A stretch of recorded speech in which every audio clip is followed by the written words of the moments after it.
بسم الله الرحمن الرحيم الحمد لله رب العالمين والصلاة والسلام على سيد المرسلين وعلى آله وصحبه أجمعين. Today, while I was wandering in the Isle of Wight, a person told me about there was a masjid and a mosque in this place which is called Newport. And alhamdulillah, I managed to get to the masjid and I met some of the brothers. One of the brothers that's really captured my attention, and I would like you to meet this brother. He is called Brother Abdul Malik. You could see, mashallah, from the way that he looks, he's a white person, blonde person, mashallah. But there is something very sort of fascinating about the brother, and he didn't mind me recording him, that he comes from a background which I would like Abdul Malik to talk about. So, go ahead, Abdul Malik, please. Assalamu alaikum wa rahmatullahi wa barakatuh. Ana ismi Abdul Malik Jamal Khanif. I came to Islam, inshallah, 24 years ago. Before this, I was a heavy metal punk musician. I grew up, had a good education, but I was rebellious. I was like a human version of Iblis in the way that I rebelled. I would not bend my neck to anything. I questioned everything I was taught. I questioned history. I questioned that there was history and there is his story. There are truth and there are lies. And I rebelled against the British way of everything. I never drunk, I never did these things, but I thought I will rebel against the system, against the governments that I think are unfair. I will do it through music. Alhamdulillah. So I did music that criticised the government, criticised the society I lived in, thinking this would also make me happy. Happiness doesn't come from the outside, happiness comes from within.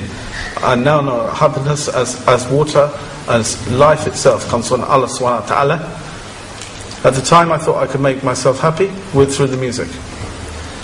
I thought following my own ideas and the ideas of others would make Islam, would make my life complete. So what did I do? I played loud music and I deafened a generation. I am tattooed and I was pierced, and way before all the people were doing this thing. Now it is commonplace. Then 20 odd years ago it was unusual and it was very uncommon. You can see by the holes in my ears. They are not from fighting in Afghanistan, astaghfirullah. Unfortunately they are from my own stupidity. But we did these things, and we live with the consequences. Would you like to just to show me a bit of your chest? Because I see some tattoos in your neck. Oh, this would be difficult. But if I say that the tattoos goes from here right the way across and down. No problem. There's no aura there, isn't anyway. So could you just show me your neck a bit? Oh, that's all. Wow. MashaAllah. I understand that you were half Irish, and that the father side. Subhanallah. Let me just check it. Subhanallah, la ilaha illallah. You could imagine what a person he was when he was at that time. Now at the moment I can just say to the brother that he had some light in his face because of the light of the hidayah, the nur of the Islam, the guidance, or the darkness of that heavy metal, what he said. It was satanic way, wasn't it? Yes, I would say it was. I would also say that it was done through anger for various reasons. Anger at society, anger at things that I didn't understand, anger at that there must be more in life than just property, money and health and wealth. These things are, everybody says this is the meaning of life. I've always thought there was a God, and I always asked where he was. I looked at every ism. I had a good university education, but I argued against everything. And at the end of the day I looked at Christianity, and they were saying about Allah subhanahu wa ta'ala has a son, and I could not accept this. For if Allah needed a son, that would mean he has a weakness. He is in need of an heir. If you have a son, you're going to die, he takes over. Why do you need this if he's all sustaining and all powerful? So this did not make sense. I looked at the Hinduism, and they worshipping the statues. And I said to one, if I break your statue, will your statue come and hurt me? I didn't even know about Islam. And he said, it would be a terrible thing. So if I throw your statue on the floor, it will kill me. I thought this is ridiculous. It is a nonsense. I looked at Jewish religion. I thought, well, I can't be this, because this is not just a religion, it's a race as well. And I'm not of that race. So how can I join something I'm not a part of the club? It didn't make sense either. I thought God created everything, not just one people. I looked at all these different philosophies: Marxism, ism, schism and ism. And at the end of the day, all they are is man-made, manufactured, made by man for man's ego. And this I did not understand. A long time ago now, subhanahu wa ta'ala, I was walking along Kensington High Street, and a brother had a leaflet, and he was doing a very early version of dawah. There was no dawah 20 odd years ago. There was very few Muslim reverts. I don't like the word convert. Convert is to change. To revert is to go back. I have gone back to what my natural inclination should have been in the first place. There is no room for a convert. So I took the leaflet and I saw the word Islam, and I thought, what is this thing? Whenever I was very little, my grandmother, because I grew up with my grandparents, took me to Hyde Park, and I used to see Arabic graffiti on the wall, and I used to like the script. I used to like and I used to wish I could understand what it said. Somewhere deep down inside, that must have stayed with me, because when I got this leaflet and it said Islam on it, I wanted to check this out. Then there were very few books on Islam. I found one, and it was Ghulam Salwar's Belief and Teaching in Islam. In its first edition, it's now in its 9th or so edition.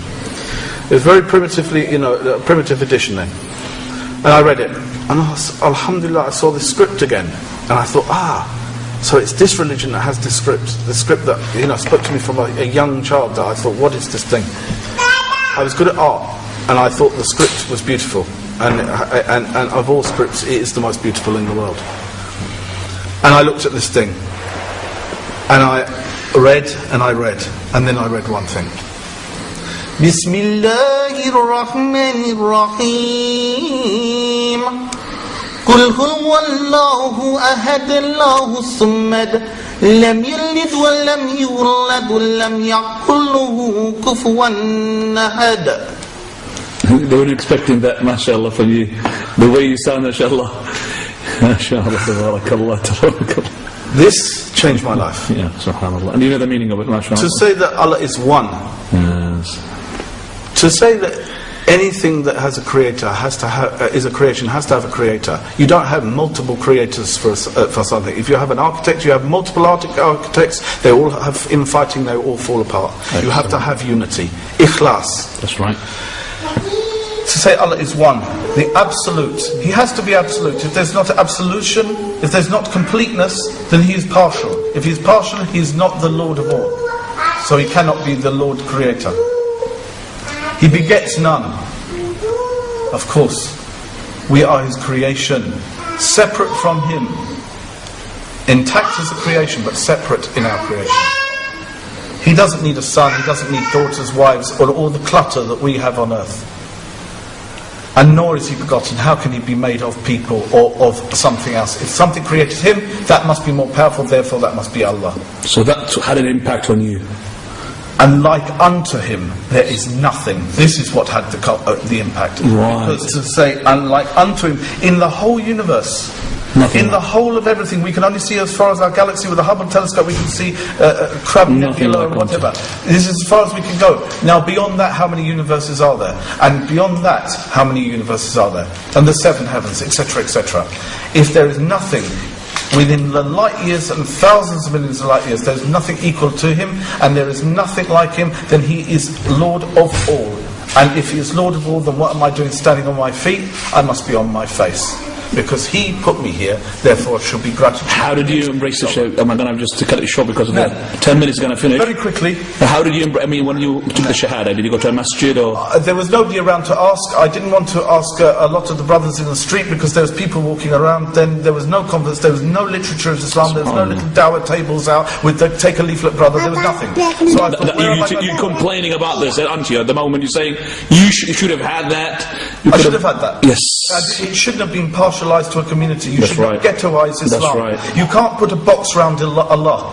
It is either Allah is everywhere, or you as a people are putting Him in a box.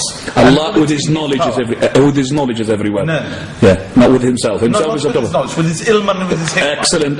You're talking about religion. You can't box religion, Islam, and it's a box. It has to be for everybody. Humans put boundaries. There is no boundaries. There's no boundaries, of course. And so therefore, when I looked at this thing, I thought, where am I going to go? So I looked through the phone book.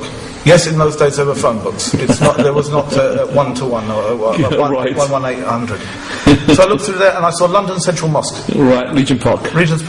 And I thought, okay, go there. I'll go there. And I look in like I did, and I wish I had a photo of me as I did. I did a talk last week, I had the photo of what I used to look like. And going with this sort of look, and remember you had no beard. I had nothing, I had bright blue hair. And long hair, earrings, tattoos, vest. And you expect everybody just to welcome you to Islam. Belt made of bullets.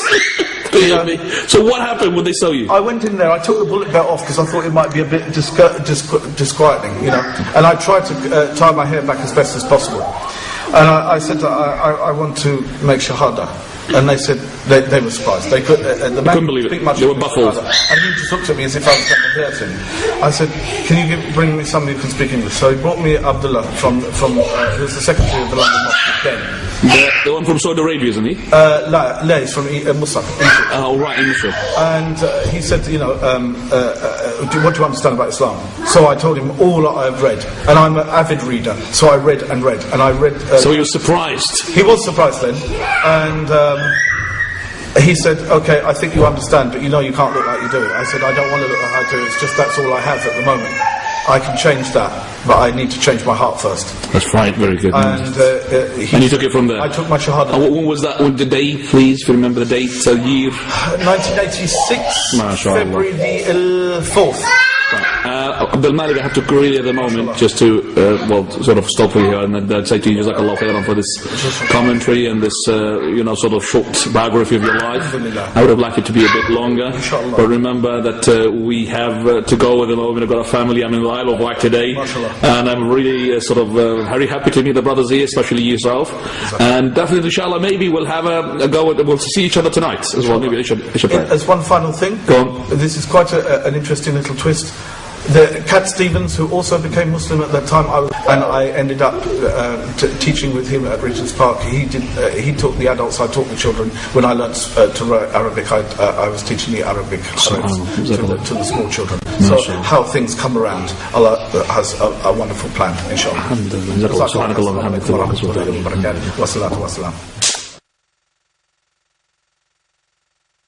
أعوذ بالله من الشيطان الرجيم بسم الله الرحمن الرحيم الله لا إله إلا هو الحي القيوم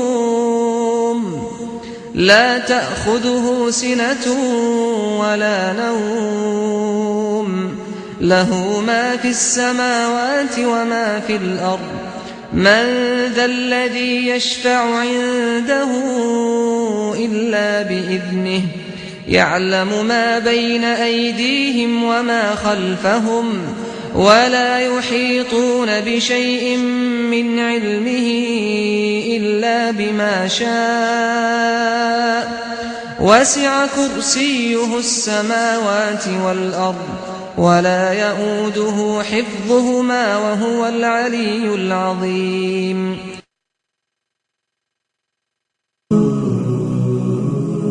O mankind, we created you from a single pair of a male and a female, and made you into nations and tribes, that you may come to know each other. Verily the most honored of you in the sight of God is the most righteous of you. And God has full knowledge and is well acquainted with all things.